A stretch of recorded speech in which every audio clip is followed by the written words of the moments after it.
How to change your Chevy S10 fuel sender from that ugly, nasty thing to that. Nice, new, and it works. Hi everybody, I'm Joe Stoe. Today we're working again on the 1994 Chevy S10. This time it's the fuel lines, which is going to be in another video, but also the fuel sending unit had to be replaced. The pump was getting really loud. It's probably going to fail soon. While I had the bed of the truck lifted up and away from the fuel tank, now's the time to get this changed out. Also, this is what the top looked like. So really horrible. So when I went to replace fuel lines, there was no way this was coming apart at all. And in fact, when I moved the one line here, it's loose and started to crack. So this was time. This was about to fail, and the pump was probably about to fail as well. So that was no good.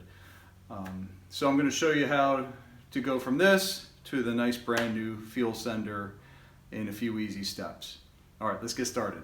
Also, before you get started, disconnect your battery so we don't have any chance of electrical current creating any sparks, because we're going to be working with fuel lines, and also have a fire extinguisher standing by just in case. To do this properly, you really need to lift the truck bed up and out of the way. So what I did was I disconnected all the electrical lines in the back, which is only a couple, and then I lifted the bed up and just slid it back over the back bumper, and I just kind of braced it with some 4x4s underneath. Really don't have to go crazy. It's nice and sturdy. It's not going to go anywhere. It's not falling. We can see the tank here. I'll shine a light on it, and you can see that's pretty rusty. So the lock ring came out with not too much of a fight. It definitely was so rusty I had to bend it. It got bent a little bit. But now make sure you disconnect the wires at the connector, and also the ground wires, which is a bolt in the frame. And fortunately both of those came out fairly easy, so that's good. No damage there. So now what I'm going to do is I'm going to vacuum up all this excess rust so it doesn't fall down inside the tank, and then I'm going to cut these lines out and lift the sender out.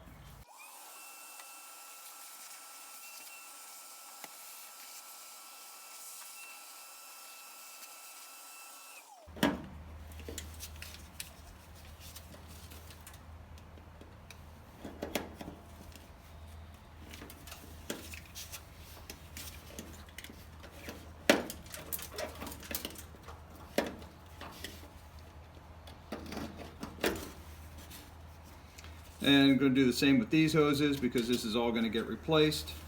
So I'll tell you what, good thing I am replacing it, because the one line here, in fact both of them, the feed and the return, are so rusted that they just cracked. And as soon as I put any pressure on them. So there we go, let's take this out. It's good on the inside anyway.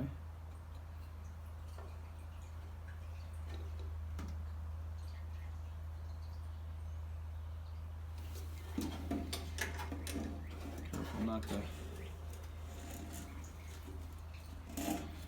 let the filter fall off, letting the gas drain off of it.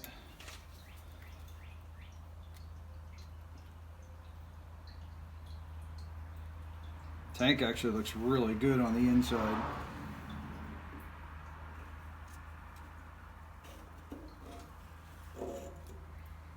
There we go.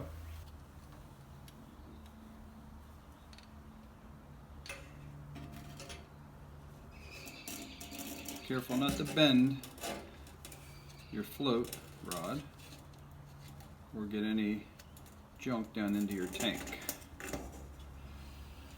The inside of this tank looked awesome. It's so clean inside there, so that's encouraging. Okay, the other thing to remember is make sure your O-ring's on the right side. The O-ring's supposed to sit down in that ring. All right.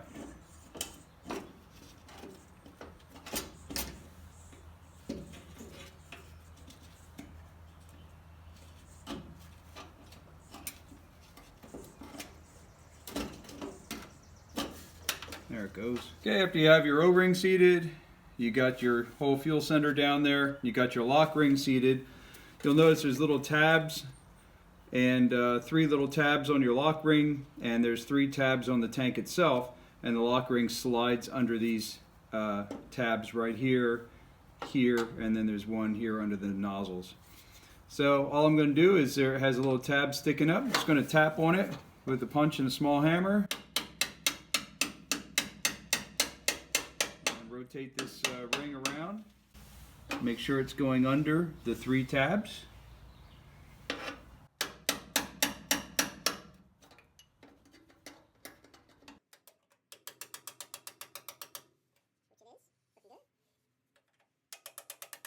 until it stops.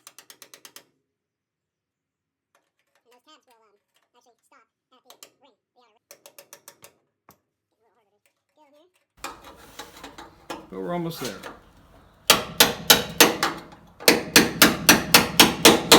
Boom, we're up against. And that is down tight. Make sure we're under each part, and we are. It looks really good. So that is how to replace your fuel sender. And then what we're going to have to do now, normally you would just connect your lines, connect your power and your ground wires up, and you're back in business. Put the bed down and you're done. You're ready to drive off. But because I have all these fuel leaks down through the lines, now I'm going to have to replace my lines as well. While everything is out of the way, I'm going to clean up this ground area here. I'm just going to use a die grinder, just a Scotch-Brite wheel on it, and clean up this ground so that we don't have any problems with that in the near future.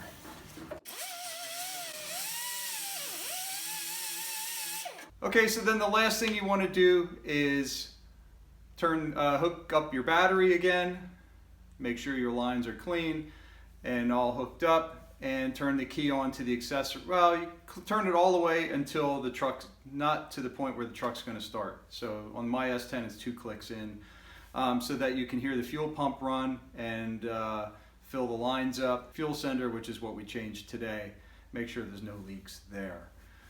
If it's all good, go ahead and start the truck up and let it run for a little while, and make sure you're not going to have any leaks. And if you're satisfied, no leaks, it's going to be safe, shut the truck off and go ahead and start putting everything back together, put the bed back on. Alright, so until the next video, please like this video, leave a comment down in the comment section below, and let me know what other S10 videos you'd like me to make, and I'll see if I can get them done. Alright, until the next one, have a good one.